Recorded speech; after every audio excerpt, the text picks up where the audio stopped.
আমরা পড়ছি আইন আদালত বার এমসিকিউ ফাউন্ডেশন বুক হতে। ল 1 মানে 1 নম্বর আইন হিসাবে আমি পেনাল কোড রেখেছি। পেনাল কোড পড়াতে আমার ভালো লাগে, 20 নম্বরের জন্য আসে। এই পেনাল কোডে যদি আমরা সিলেবাস একটু লক্ষ্য করি তাহলে বুঝতে পারবেন essential element of an offence, তার মানে একটা অপরাধের কি কি মৌলিক উপাদান থাকতে হবে প্রয়োজনীয়। জেনারেল এক্সপ্লেনেশনস, এক্সপ্লেনেশন থেকে গতবার একটি প্রশ্ন আসছে 11 ধারা থেকে। 11 ধারায় ব্যক্তি বা পার্সনের সংজ্ঞা দেওয়া হয়েছে। এই পার্সনের সংজ্ঞা থেকে টার্গেট করে কিন্তু প্রশ্ন এসেছে কত সালে? এই 26 সালে। এর আগের বার 2025 সালে 40 ধারাকে টার্গেট করে একটি প্রশ্ন আসছিল। 40 ধারায় কি আছে? অপরাধ কাকে বলে তার সংজ্ঞা। তো এই যে সংজ্ঞা বা এক্সপ্লেনেশন বা ব্যাখ্যা এখানে টার্গেট করে আমি অন্তত এখানে 12-13টা পড়াই সংজ্ঞা। তো এবারও আমি নতুন এক এক দুইটা করে যুক্ত করেছি, দেখা যাক এখান থেকে কমন দিতে পারি কিনা। Act done by several person in furtherance of common intention, 34, 35, 36, 37 এবং 38 এই সেকশনগুলো থেকে প্রশ্ন আসার সম্ভাবনা আছে, 34 থেকে 38। অ্যাবেটমেন্ট, অ্যাবেটমেন্ট মানে হচ্ছে অপরাধে সহযোগিতা করা। যিনি সহযোগিতা করবেন তাকে বলে হচ্ছে অ্যাবেটর। এটা 107 থেকে শুরু করে 120 পর্যন্ত আছে। Punishment, it's objectives and limits, punishment মানে হচ্ছে সাজা, 53 ধারাতে আছে। পানিশমেন্ট 5 প্রকার এখন বলবৎ আছে। জেনারেল এক্সপ্লেনেশন, তো পানিশমেন্টের সেকশনগুলো শুরু হয়েছে 53, শেষ হয়েছে 75 থেকে 75-এ গিয়ে। আর 76-এ গিয়ে শুরু হয়েছে জেনারেল এক্সেপশনস বা সাধারণ ব্যতিক্রম। অর্থাৎ আমার হাতে যদি কোনো মানুষ মারা যায়, হত্যা হয়ে যায় আমার হাতে, তাও সেটা হত্যা না, খুন না, কোনো অপরাধী না, কোন পরিস্থিতিতে, সেটা হচ্ছে জেনারেল এক্সেপশনস এর মধ্যে আছে। জেনারেল এক্সেপশনস এর আবার পার্ট টু, একটা নর্মাল জেনারেল এক্সেপশনস বা সাধারণ ব্যতিক্রম, আরেকটা হচ্ছে আত্মরক্ষার অধিকার, রাইট অফ প্রাইভেট ডিফেন্স, এটা আছে হচ্ছে 96 থেকে 106। তো রাইট অফ প্রাইভেট ডিফেন্সও কিন্তু one kind of general exceptions. Criminal conspiracy, অর্থাৎ এখানে 120, 120 এতে আছে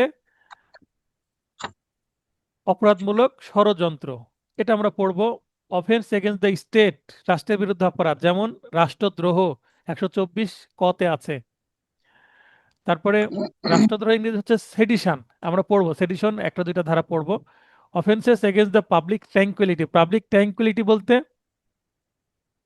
জনশান্তি বিরোধী অপরাধ, যে অপরাধগুলো করলে জনশান্তি বিরোধী হয়, যেমন নুইসেন্স, মারামারি, এই টাইপের অপরাধ। মারামারি বলতে অ্যাফ্রে মানে ঝগড়া, হ্যাঁ। তো এই মারামারি বলতে আঘাতকে বোঝানো হচ্ছে না।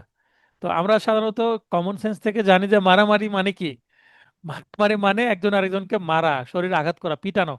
তো এই পেনাল কোডের ভাষায় অ্যাফ্রে বা মারামারি বলতে কিন্তু জাস্ট ঝগড়া করা, আঘাত করা না, আঘাত করলে সেটা হার্ট হয়ে যাবে। সেটা আছে 323, 324, 25 এগুলোতে। তবে 319 থেকে সংজ্ঞা শুরু হয়েছে।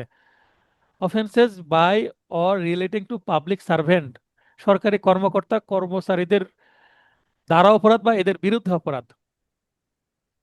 Contempt of the lawful authority of the public servant, অর্থাৎ যারা সরকারি কর্মকর্তা তাদের যে, যেমন কোর্টে গিয়ে যদি কোর্টকে অবমাননা করা হয়, পুলিশ অ্যারেস্ট করতে গেছে পুলিশের অ্যারেস্টে বাধা দেওয়া, এগুলো। False evidence and offence against public justice, false evidence বলতে মিথ্যা সাক্ষ্য দেওয়া। মিথ্যা সাক্ষ্য দিলে একজন নিরপরাধ ব্যক্তির সাজা হয়ে যেতে পারে। তাহলে এটা পাবলিক জাস্টিস বা জনসাধারণের ন্যায় বিচারের বিরুদ্ধে যাবে। এটা খুবই গুরুত্বপূর্ণ, 191 থেকে শুরু। Offence relating two coin and government stamps, coin বা গভর্নমেন্ট স্ট্যাম্প আমার নোটে আমি ইনক্লুড করেছিলাম 2023 সালে, এবার আপনার নোট থেকে আমি বাদ দিয়ে দিব। এই নোট থেকে আমি বাদ দিয়ে মুদ্রা দেব ও পুরো মুদ্রা মুদ্রা এবং স্ট্যাম্প, পুরো সেকশনই এই নোট থেকে আমি বাদ দিয়ে দেব। কেন বাদ দিয়ে দেব? কারণ এটা থেকে পরীক্ষায় প্রশ্ন এ যাবৎ একটাও আসেনি। যদি আপনার নেক্সট টাইম দু একটা আসেও তবুও সমস্যা নেই, একটা দুইটা প্রশ্নের জন্য এতগুলো পড়ার দরকার নাই। আর আরেকটা জিনিস আমি যেটা বুঝতে পেরেছি যে এখান থেকে প্রশ্ন না আসার কারণ হচ্ছে যদি কেউ কয়েন বা টাকা জাল করে, জাল টাকার মামলা আর পেনাল কোডে হয় না। জাল টাকার মামলা হয় হচ্ছে বিশেষ ক্ষমতা আইনে এবং স্পেশাল মামলা হয়। বুঝতে পেরেছেন? পেনাল কোডে মামলা হয় না। যেমন রেপ হলে রেপের মামলা হয় নারী ও শিশু নির্যাতন দমন ট্রাইব্যুনালে, নারী শিশু নির্যাতন দমন আইনের 9 ধারায়। তেমনি জি। এই পেনাল কোডে থাকলেও অপরাধ, সাজার বিধান থাকলেও অন্য আইনে মামলা হচ্ছে, বিশেষ আইনে স্পেশাল লয়ে মামলা হচ্ছে, তাই আমি এগুলো বাদ দিয়ে দেবো, দরকার নাই। হুম। Offences relating to weight and measure, ওজনে কম দেওয়া, এটাও দরকার নাই, বাদ দিয়ে দেবো এই চ্যাপ্টারটা। আমার নোটে আছে কিন্তু আমি 23 সালে যুক্ত করেছিলাম, কারণ আমি 22 সালে দেখলাম যে আমার সব সাবজেক্ট থেকেই বেশি কমন। সিপিসি এত বড় সাবজেক্ট, সিপিসি থেকেও বেশি বেশি কমন আমার, কিন্তু পেনাল কোড থেকে মাত্র 15টা কমন 20-এর মধ্যে। তো 15টা কমন মানে যে কম কমন তা না, এটাও যথেষ্ট কমন। 50% কমন দিতে পারলেও যথেষ্ট। তো তারপরে আমি পেনাল কোডকে অনেক বেশি ইমপ্রুভ করলাম। তো এত বেশি ইমপ্রুভ করলাম যে এটা চাপ হয়ে যায় অনেকের জন্য। তাই আমি এবার পেনাল কোডকে অনেকটা কমিয়ে দিব। তবে এমন স্টাইলে আমি করব যে আমি যেই দু একটা জায়গায় চ্যাপ্টার কমিয়ে দিব, ক্লাস টেস্টে বা ফাইনাল টাচ নোটে গিয়ে সেখানে আবার কিছুটা টাচ দেওয়ার চেষ্টা করব, যেন আপনাদের কাভার হয়ে যায়। বুঝতে পেরেছেন? তো প্রথমে আমি নোটটাকে ছোট জি। করে ফাউন্ডেশনটা স্ট্রং করে ফেলবো, ফাইনাল টাচ নোটে গিয়ে আমি কিছুটা বৃদ্ধি করে সেটাকে কাভার করে দেবো, যেন আপনার ফেল না হয়। পাস যেন ভালো নম্বর পেয়েই অন্তত 70-র মতো নম্বর পেয়ে পাস করেন। টার্গেট 70 করব, তাহলে বেশি পড়া লাগবে না। কিন্তু টার্গেট যদি আমি 88, 5 বা 90 করি, তাহলে ডাবল পড়া লাগবে। তাহলে আপনি অর্ধেক পড়ে যদি 70 পান, আপনি ডাবল পড়ে 90 পাওয়ার দরকার আছে? না, না। তাই আমি বলছি লেস ইফোর্ট গেন মোর, বা মোর গেন। এই নোটের প্রথমে কাভার পেজে এটা দিয়ে দিয়েছি। হুম। Offences affecting the public health, safety, convenience, মানব ডিকে জাতি। অ্যান্ড মোরালস, এইটাও আমি পড়াবো না এবার। এইটাকেও বাদ দিয়ে দেবো। কেন? পাবলিক হেলথ, ওই যে দেখবেন যে কিছু ভিডিও ভাইরাল হচ্ছে, বিভিন্ন ভোক্তা অধিকার আইনের যারা ম্যাজিস্ট্রেট আছে তারা পুলিশ নিয়ে বিভিন্ন জায়গায় রেড দিচ্ছে, বিভিন্ন হোটেলে বিভিন্ন কোম্পানির প্রোডাক্ট তারা অ্যারেস্ট করছে, মানে কি বলে, জব্দ করছে এবং তাদেরকে জরিমানা করছে। তো এগুলো কিন্তু ওই ভোক্তা অধিকার আইনে চলে গেছে, বিশেষ ক্ষমতা আইনে মামলা হয়। এগুলো আমাদের আর দরকার নেই, খাদ্যে ভেজাল দেওয়া। এরপরে খুবই গুরুত্বপূর্ণ আমরা যেগুলো সেগুলো পড়বো হচ্ছে offence affecting the human body, মানব শরীরের মানব বিরুদ্ধে জাতি। অপরাধ, 16 অধ্যায়। এটাতেও খুবই ইম্পর্টেন্ট। এখানে কি আছে? এখানে এখান থেকে এখানে প্রথমে শুরু হয়েছে হচ্ছে আঘাত থেকে। কত থেকে? আঘাত। আঘাত। 319। 319, হ্যাঁ। একজন আরেকজনের শরীরে আঘাত করলো, আঘাত থেকে শুরু হলো। তারপরে ইপটেজিং, আক্রমণ, এগুলো। তারপরে যে হুম। আপনার রেপ, তারপরে অস্বাভাবিক অপরাধ, তারপরে 399 এসে তারপরে বিয়ে সংক্রান্ত কিছু ধারা আছে। 399, সরি, 299 এসে হচ্ছে কালপেবল হোমিসাইড, 300-তে মার্ডার, 301-এ একজনকে খুন করতে গিয়ে আরেকজনকে খুন, 302-এ খুনের সাজা, 303 যাবজ্জীবন কারাদণ্ড ব্যক্তি কর্তৃক কাউকে আবার খুন করা। তো এইগুলো খুবই গুরুত্বপূর্ণ। কত অধ্যায় আছে? 16 অধ্যায়। এখানে তো খুব ভালোভাবে একটা সেকশনও বাদ দেওয়া যাবে না। এখানে সব পড়বো আমরা, 319 থেকে শুরু করে 400। 301। এখানে 319 থেকে শুরু করে 400, 319 থেকে 377 পর্যন্ত আমরা এখানে পড়বো। বুঝতে পেরেছেন? আর 378-এ শুরু হয়ে যাবে কত? 378 হচ্ছে অফেন্স এগেন্স্ট প্রপার্টি, মানে 378-এ আছে কিছুটি সংজ্ঞা। 319 থেকে 377 পর্যন্ত হিউম্যান বডিকে নিয়ে সমস্যা। সম্পত্তি সরি, সংক্রান্ত কেস। 319-এর আগে আছে হচ্ছে 299, সরি, 299 থেকে শুরু করে হচ্ছে 377 পর্যন্ত হিউম্যান বডি সংক্রান্ত। 378 থেকে শুরু করে পরবর্তীতে এগুলো হচ্ছে সম্পত্তির বিরুদ্ধে। প্রথমে আছে হচ্ছে চুরির সংজ্ঞা, 378। জি। চুরি, বলপূর্বক আদায় বা চাঁদাবাজি, তারপরে দস্যুতা, ডাকাত, ডাকাতি, আত্মসাৎ, তারপরে বিশ্বাসভঙ্গ, এই টাইপের অপরাধ। তারপর ক্রিমিনাল ইন্টিমিডেশন মানে ভীতি প্রদর্শন, এটা 499 থেকে শুরু। Offence relating to document and to trade or property marks, offence affecting marriage and. তো এখান থেকে কিন্তু এই যে ট্রেডমার্ক, প্রপার্টি মার্ক, এখান থেকে প্রশ্ন আসে, এখান থেকে সংজ্ঞা পড়াবো। তারপর ডিফামেশন থেকে প্রশ্ন আসে। ডিফামেশন মানে মানহানি, সম্মানহানি, এখান থেকে প্রশ্ন পড়াবো আমি। আর অ্যাটেম্পট টু কমিট অফেন্স, এখানে একটি মাত্র অধ্যায়, 23 নম্বর অধ্যায় এটা। এই অধ্যায়ে মাত্র একটি সেকশন, কত কি, 411, সরি 511। সর্বশেষ, 511। 511। কোনো অপরাধের প্রস্তুতি বা প্রচেষ্টা, চুরি করতে গিয়ে ব্যর্থ হলে এই ধারায় অপরাধ হয়, 511। তো সেগুলো আমরা দেখব। এবার এখানে একটা হুম। সূচিপত্র আছে। এই সূচিপত্রটা পেনাল কোডের সূচিপত্র। আমার নোটে কিন্তু থাকবে সূচিপত্র মোট 8টি। কয়টি সূচিপত্র থাকবে? 8টি। প্রথমে সূচিপত্র থাকবে কোন আইনটা কোথায় আছে, এবং ওই আইনটা খুঁজে পাওয়ার পরে কোন আইনের কত ধারা কোথায় আছে সেটার জন্য আবার আলাদা সূচিপত্র। বুঝতে পেরেছেন? জি। তার মানে একটা মেন সূচিপত্র আইন খুঁজে বের করার জন্য, আবার ওই আইন খুঁজে বের করার পরে হচ্ছে পেনাল কোডের কোথায় কি আছে সেটা আবার আলাদা একটা সূচিপত্র। মোট 8টি সূচিপত্র পাবেন আমার নোটে, যেন কোনো কিছু পড়তে চাইলে খুব দ্রুত আপনি খুঁজে পেতে পারেন। বুঝতে পেরেছেন? জি। এরপরে দেখেন এখানে প্রথম, দ্বিতীয়, তৃতীয়, চতুর্থ, পঞ্চম, ষষ্ঠ, সপ্তম, অষ্টম, নবম, এখানে বিগত বার কাউন্সিল পরীক্ষার এমসিকিউ প্রশ্ন বিশ্লেষণ।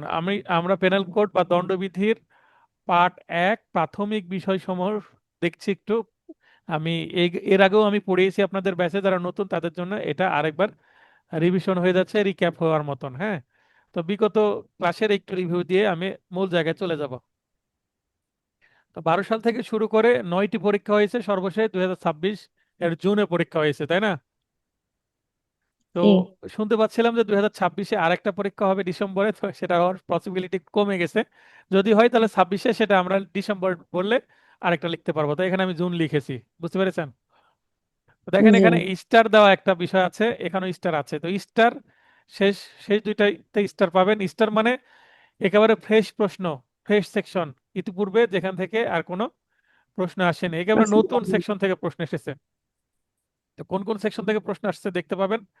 তো এখানে দেখেন 2026-এর জুন এমসিকিউ পরীক্ষায় 11, 63, 69, 90, 95, 301 এবং 304 ক সম্পূর্ণ নতুন 7টি ধারা হতে প্রশ্ন এসেছে।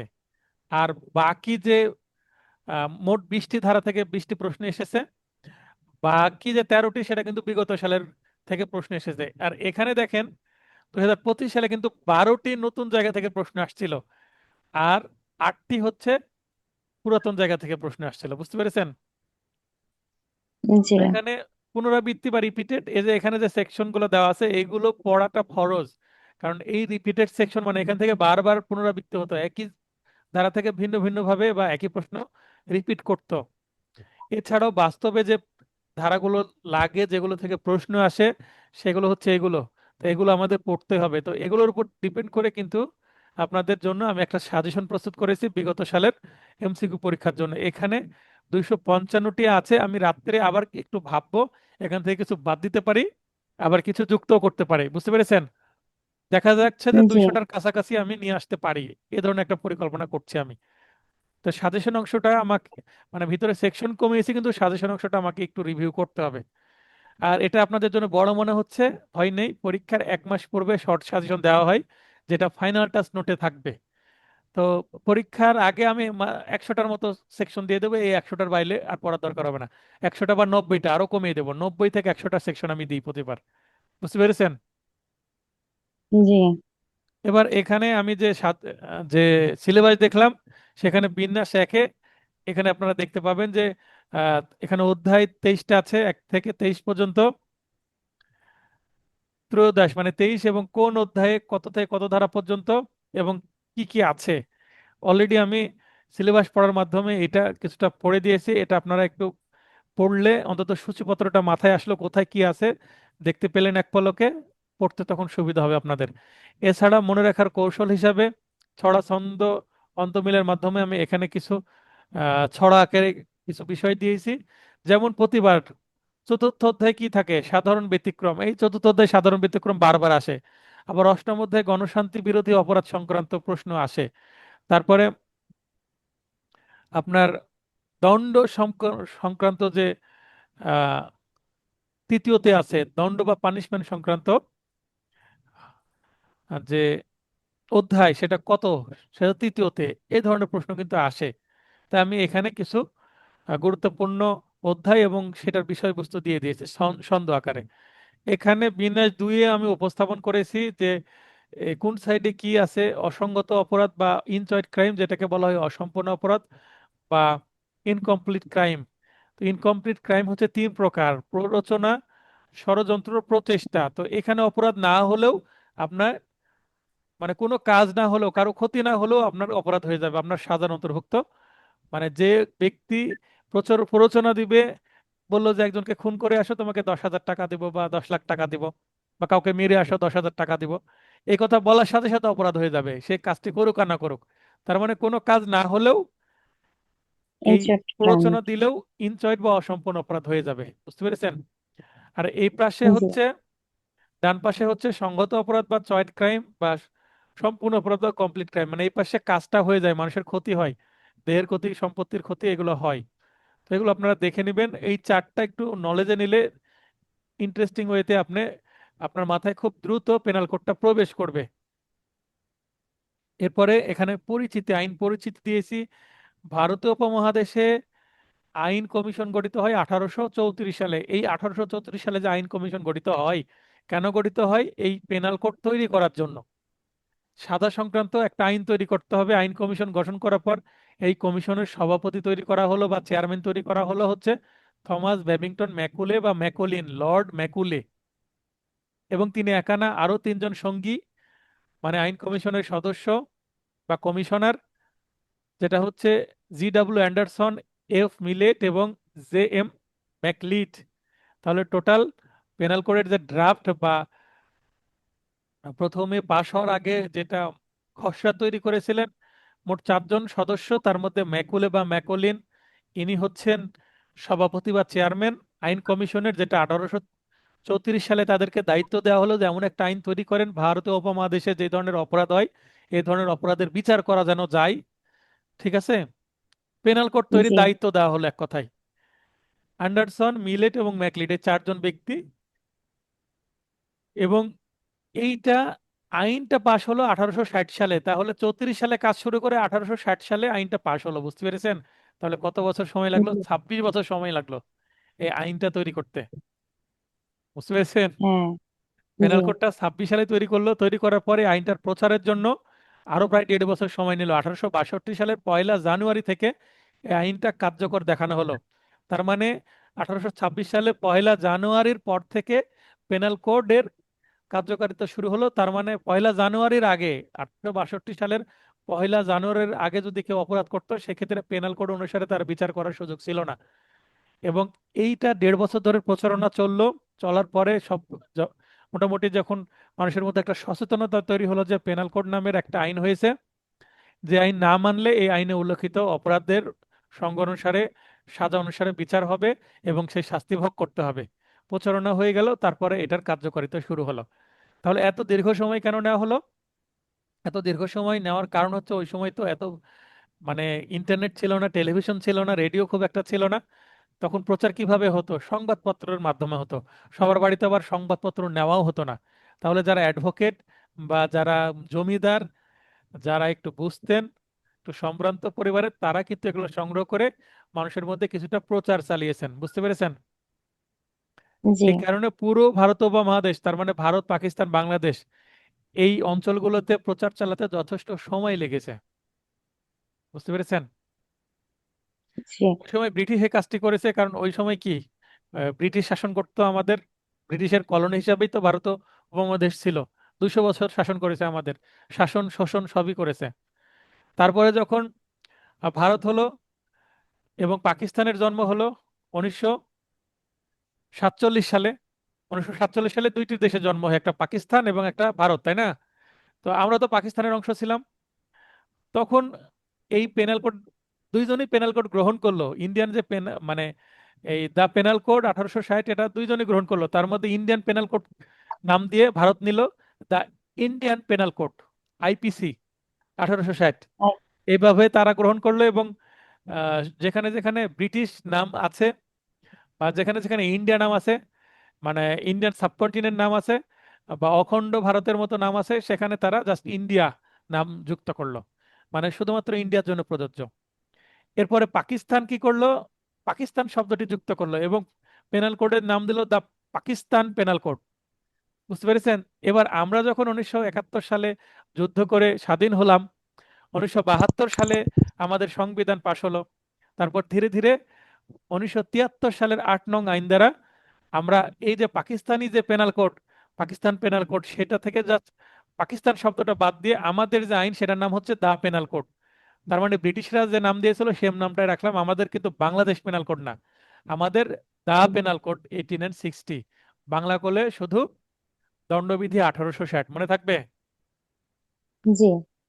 তাহলে পাকিস্তানেরটা হচ্ছে দা পাকিস্তান পেনাল কোড এখনো আছে, ইন্ডিয়ারটা হচ্ছে দা ইন্ডিয়ান পেনাল কোড, আর আমাদেরটা শুধু পেনাল কোড। আমরা বাংলাদেশ পেনাল কোড নাম দিইনি, পাকিস্তান নামটা শুধু কেটে দিয়েছি, বাংলাদেশ নামটা প্রতিস্থাপন করিনি, বুঝতে একদম। পেরেছেন? এই হুম। পেনাল কোডটা সর্বশেষ 2004 সালে সংশোধন হয়েছে। অনেকে বলতে পারেন যে 2025 সালে তো ওই যে 325 নম্বর যে ধারা, সেটা হচ্ছে হুম। গুরুতর আঘাত, সাধারণ অস্ত্র দিয়ে গুরুতর আঘাত, এটা আগে ছিল নন বেলেবল, আগে ছিল বেলেবল, এখন নন বেলেবল করা হয়েছে। তো সেটা তো পেনাল কোডের একটা সংশোধন হলো না? না, এটা পেনাল কোডের সংশোধন না, কারণ পেনাল কোডের এই এটা কোন ধারার সেকশনের ধারা এইটা কোনটা বেলেবল না নন বেলেবল, কোনটা আমলযোগ্য কোন আমলযোগ্য নয়, কোন কোন কোর্টে বিচার হবে, এটা সমন দিবে না হরেন হবে, এগুলো নির্ভর করে হচ্ছে সিআরপিসির দ্বিতীয় তফসিল অনুসারে। দ্বিতীয় তফসিলে বলা আছে যে পেনাল কোডের এই ধারাগুলো অপরাধ করলে সেটা বেলেবল না নন বেলেবল, জামিন না জামিন অযোগ্য। তার মানে এটা সিআরপিসি সংশোধন হয়েই কিন্তু পেনাল কোডের দুইটি সেকশনকে টার্গেট করেছে। আরেকটা হচ্ছে অবৈধ অবরোধ, সরি, বেআইনি সমাবেশ। বেআইনি সমাবেশ এটা বেশ। আগে ছিল হচ্ছে আহ, কি বলে কম্পাউন্ডেবল, আগে নন কম্পাউন্ডেবল ছিল, এটা এখন কম্পাউন্ডেবল। কম্পাউন্ডেবল মানে আপোষযোগ্য। তাহলে আগে আপোষ অযোগ্য ছিল, এখন আপোষযোগ্য করা হয়েছে। মানে পেনাল রিলেটেড দুইটা পরিবর্তন এসেছে, কিন্তু সেটা পেনাল কোডের সংশোধনের মাধ্যমে নয়, সিআরপিসি সংশোধনের মাধ্যমে। তাহলে যদি প্রশ্ন আসে কত সালে পেনাল কোড সংশোধন হয়েছে, 2004 সালে, তারপর আর হয়নি, বুঝতে পেরেছেন? জি। এটা হওয়া উচিত। যেমন পেনাল কোডের 510 ধারায় খুব অদ্ভুত একটা সাজার বিধান আছে, সেটা হচ্ছে কেউ যদি কোনো নেশাদ্রব্য পান করে, মদ খেয়ে রাস্তায় মাতলামি করে, মানুষের ঘুম নষ্ট করে বা পরিবেশ নষ্ট করে, তাহলে তার জন্য মাত্র 24 ঘন্টা কারাদণ্ড, তাও আবার বিনাশ্রম কারাদণ্ড, এবং 10 টাকা অর্থদণ্ড। হুম। 10 টাকা কোনো অর্থদণ্ড। দণ্ড হলো মানে বলেন, এত কম? খুবই সর্বশেষ সহজ। দণ্ড আর কি। তাহলে এটা সর্বনিম্ন একটা দণ্ড, হ্যাঁ, হ্যাঁ, সর্বনিম্ন, সরি। সর্বনিম্ন এবং সর্বশেষ। সর্বশেষ বলা যাবে শেষ। না, 511 দণ্ডের বিধান আছে। তো সর্বনিম্ন একটা দণ্ড, এটা পরিবর্তন হওয়া সর্বনিম্ন। দরকার। মিনিমাম 10,000 করা দরকার, তাই না? কারণ জি। যে মদ খেতে পারবে তার কাছে 10,000 টাকা কোনো ব্যাপারই না। তো এটা দশ 10 টাকা থেকে 10,000 দশ করা দরকার, টাকা। মিনিমাম। কঠোর হওয়া দরকার এই হ্যাঁ। আইনটা আরো। এবং এটা এই যে কঠোর এবং না হওয়ার কারণে এরকম অপরাধগুলো হয়। এবং যেগুলোর সাজা পেনাল কোডে হয় না, ওই চ্যাপ্টার গুলো বাদ দিয়ে দেওয়া দরকার। যেমন আমি বললাম সিলেবাস পড়ানোর সময়, তাই না? জি। যেমন রেফের সংজ্ঞা দেওয়া আছে 375-এ, রেপের সাজা দেওয়া আছে 376, কিন্তু 376-এ কোনো কাজ নাই, কারণ অন্য আইনে মামলা হচ্ছে। তাহলে সেগুলো রেখে লাভ আছে? তারপর দ্বিতীয় না। বিবাহ করলে পেনাল কোডের সেকশন আছে, সেগুলোরও দরকার নাই, কারণ সেটা হচ্ছে মুসলমান হলেও মানে অন্য একটা আইন আছে এটার জন্য, পারিবারিক হুম। আইন বা পার্সোনাল ল। পার্সোনাল। দণ্ডবিধি প্রকৃতি, হ্যাঁ, দণ্ডবিধি একটি বিধিবদ্ধ আইন বা মৌলিক আইন বা তত্ত্বগত আইন বা সাবস্ট্যান্টিভ ল। সাবস্ট্যান্টিভ ল মাত্র দুইটি আছে, একটা হচ্ছে পেনাল কোড যেটা ক্রিমিনাল মামলার ক্ষেত্রে, আরেকটা আছে হচ্ছে এসআর অ্যাক্ট বা স্পেসিফিক রিলিফ অ্যাক্ট, সুনির্দিষ্ট প্রতিকার আইন, সেটা সিভিলের ক্ষেত্রে। তাহলে আমাদের সিলেবাসে কয়টি আইন আছে? 7টি আইন। তার মধ্যে দুইটি, আইন। একটা পেনাল কোড আর হচ্ছে এসআর। পেনাল কোড এবং মানে এসআর। পিসি, সংক্ষেপে যদি বলি পিসি এবং এসআর, লিখে নেন কোথাও, এসআর। যে পিসি আর এসআর এই দুইটাই হচ্ছে সাবস্ট্যান্টিভ ল বা মৌলিক আইন, বাদ বাকি সবগুলো হচ্ছে পদ্ধতিগত আইন। সেগুলোতে বলা আছে কিভাবে মামলার বিচার হবে, পদ্ধতি বলে দিয়েছে। আচ্ছা, পদ্ধতি এবং মৌলিক, এটা পার্থক্য যদি বোঝাতে যাই, একটু আমরা একটু কি করব, কিচেনে যাব, একটু কিচেনে যাব। হ্যাঁ, আমি সরাসরি কিচেনে যাচ্ছি না, কিন্তু আপনাদের কিচেনে মানে চিন্তা ভাবনা করে মনে করেন যে আপনারা কিচেনে আছেন। এখন আপনাকে যদি, এখন বর্ষাকাল, বর্ষাকালে খিচুড়ি রান্না করলে কিন্তু ভালো লাগে খেতে, বিশেষ করে সবজি খিচুড়ি, জি। তাই না? জি। সবজি খিচুড়ির সাথে যদি আচার হয়, তাহলে এর থেকে আর ভালো ডিশ বাঙালির জন্য হয় না। যদি আবার আলু ভর্তা হয় তাহলে আরো ভালো। বাহ, সরিষার খাঁটি সরিষার তেল দিয়ে। আর যদি মাছ ভাজা হয় বা ডিম ভাজা হয় তাহলে আরো হোক। ভালো। হ্যাঁ, তো যাই হোক, আমি কিচেনে যাই, মনে করেন আপনি ছোটবেলা পরিবার থেকে মায়ের কাছ থেকে যদি এই খিচুড়ি রান্না করা শিখেন, তাহলে আপনাকে প্রথমে উপাদান কি কি, মানে ইনগ্রেডিয়েন্ট কি কি থাকবে সেগুলো আপনাকে দরকার। আগে জি। চাল নিবেন, তারপর ডাল নিবেন, বিশেষ করে মসুর হুম। ডাল বা বুটের ডাল, ঠিক আছে, বা ছোলা। তো এটা হতে পারে। চাল ডাল হয়ে গেল, এটা বেসিক উপাদান। তারপরে রান্না করতে তো পানি আর আগুন লাগবেই, তাই না? এটা না লিখলেও হবে। জি। আর কি উপাদান লাগবে? মশলার মধ্যে লবণ মরিচ, লাগবে, তেল লাগবে, তারপরে কাঁচামরিচ। কাঁচা মরিচ, আপনি শুকনা মরিচ হিসেবে গোটা শুকনা মরিচ দিতে পারেন, বা মানে চিলি পাউডারও দিতে পারেন, মরিচের গুঁড়াও দিতে পারেন। তারপরে অন্যান্য মশলা, আদা রসুন, তারপরে গরম মশলার মধ্যে কিছু আইটেম দিতে পারেন। তো হলুদ তো দিতেই হয়, আমাদের বাঙালি আমরা হলুদ খাই। চাইনিজ যদিও চাইনিজ সবজিতে হলুদ লাগে না, কিন্তু আমাদের হলুদ লাগবে। হলুদ একটা কি ভালো উপাদান, অ্যান্টিবায়োটিক, মানে খিচুড়ি মানেই হলো। অ্যান্টি অক্সিডেন্ট থাকে হলুদে। তো হুম। এগুলো ইনগ্রিডিয়েন্টস থাকবে। তো এগুলো কি ইনগ্রিডিয়েন্টস? এখন যদি আপনাকে দিয়ে দেওয়া হয়, আপনি মনে করেন যে প্রথম যদি আমি মনে করেন কথা কথা রান্না করতে পারি না, তো আমাকে যদি দিয়ে দেওয়া হয়, বা কোনো ছেলে বা মেয়েকে যদি, যে রান্না করতে জানে না, তাকে যদি খিচুড়ি রান্না করতে জাস্ট উপাদানগুলো দিয়ে দেওয়া হয়, বলে দেওয়া না হয় যে কি করে করতে হবে, মানে প্রসেসটা কি, প্রথমে কি করব, আগে চাল ধুয়ে নিতে হবে, ডাল ধুয়ে নিতে হবে। অন্য মশলা তো ধোয়া হুম। লাগে না, তাই না? চাল ডাল ধুতে হবে শুধু। আর অন্য হুম। মশলা এমনি পরিষ্কার পরিষ্কার করার সময় এমনি একটা ধোয়া হয়ে যায় আর কি। তো বিশেষ করে চাল ডাল 2-3 বার করে ধুতে হয়, পরিষ্কার করতে হয়। এটাকে তো বলতে হবে, এটা প্রথম কাজ। তারপরে রাইস কুকারে রান্না করবেন না গ্যাসের চুলায় রান্না করবেন না আপনার খড়ির চুলায় রান্না করবেন সেটা ভিন্ন জিনিস, প্রসিডিউর ভিন্ন ভিন্ন হবে। তো জি।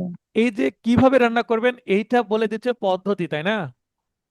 জি। তাহলে আপনার কি কি উপাদান লাগবে এটাও জানতে হবে, পদ্ধতি কিভাবে করব রান্না সেটাও জানতে হবে। আমরা যখন প্রথমে মেসে থাকি স্টুডেন্ট লাইফে, আমাদের কিন্তু রান্না শিখতে হয়। খিচুড়ি রান্না, ডিম ভাজি, ডিম সিদ্ধ করা, আলু তারপরে ভর্তা। ভাত রান্না করে, এগুলো তো কমন। তবে আমি সবচেয়ে ভালো হুম। রান্না করতে পারি হচ্ছে চিকেন বিরিয়ানি, এবং সবচেয়ে আমার ফেভারিট আইটেম চিকেন বিরিয়ানি। এটা প্রথম রান্না করে শিখেছিলাম আমি রাইস কুকার আবিষ্কারের পর। কারণ রাইস কুকার আবিষ্কারের পর রাইস কুকার ভাত রান্না করার যে প্রসিডিউর, সেম প্রসিডিউর, শুধু মাখিয়ে তুলে দিলেই হলো। আর শেষের দিকে একটু ঘি দিয়ে নেড়ে দিলে আরো টেস্ট হয় ভালো, তাই না? আর এখন তো আবার জি। এই যে এই প্যাকেটজাত রাঁধুনি সহ অন্যান্য মশলা চলে আসছে, বিরিয়ানি মশলা হয়ে গেল আরো টেস্টি। হুম। তো এগুলো ম্যাগি রান্না করা মোটামুটি সবাই জানে, মানে নুডলস। আমি এটা কেন বললাম, হুম। যে এই যে উপাদানগুলো কি আছে সেটা পেনাল কোড এবং এসআর একটা আছে। আর কিভাবে আপনি বিচার হবে, এগুলো হচ্ছে CPC, CrPC, limitation act, evidence act এবং বার কাউন্সিল অর্ডার রুলস ক্যাননস, এগুলোতে বুঝতে পেরেছেন? জি। তো যদিও কিছু কিছু বার কাউন্সিল অর্ডার রুলস ক্যাননস যদি আমরা বলি, এখানে কিন্তু অনেকটা হাইব্রিড টাইপের, অর্থাৎ এটা মৌলিক তত্ত্বগত আইনও কিছু আছে, কিছু প্রসিডিউরাল ম্যাটারসও আছে। বুঝতে পেরেছেন? তো আমরা তারপরেও জি। যদি বলা হয় কোনটা কোনটা পদ্ধতিগত আইন, বাকি পাঁচটা, আর কোনটা কোনটা মৌলিক আইন, এই দুইটা পেনাল কোড এবং এসআর অ্যাক্ট মনে থাকবে। জি। একটি বিধিবদ্ধ আইনের রেস্ট্রিকটিভ ইফেক্ট, অর্থাৎ অতীত প্রয়োগ বা প্রযোজ্যতা নাই, মানে যখন আইন তৈরি হলো তখন থেকে প্রয়োগ হবে, এটা বলা হচ্ছে। আর অতীত থেকে প্রয়োগ কিছু কিছু আইন আছে, যেমন আজকে তৈরি হলো, পেছন থেকে প্রয়োগ, যেমন বার কাউন্সিল অর্ডার রুলস ক্যাননস। এইটা আইনটা আসছে 72 সালে, আইনের নামেও 72 আছে, কিন্তু এটা 26শে মার্চ 1971 কার্যকর দেখানো হয়েছে। কেন? কারণ 26শে মার্চ 1971 সাল আমাদের আমাদের স্বাধীনতা দিবস। ওই সময় থেকে আমরা দাবি করছি আমরা বাংলাদেশি, তাই না? কারণ ওই সময় স্বাধীনতার ঘোষণা করা হয়। তাই ওই তারিখ থেকে পেছন থেকে কার্যকর দেখানো হচ্ছে, এরকম কিছু আইন আছে।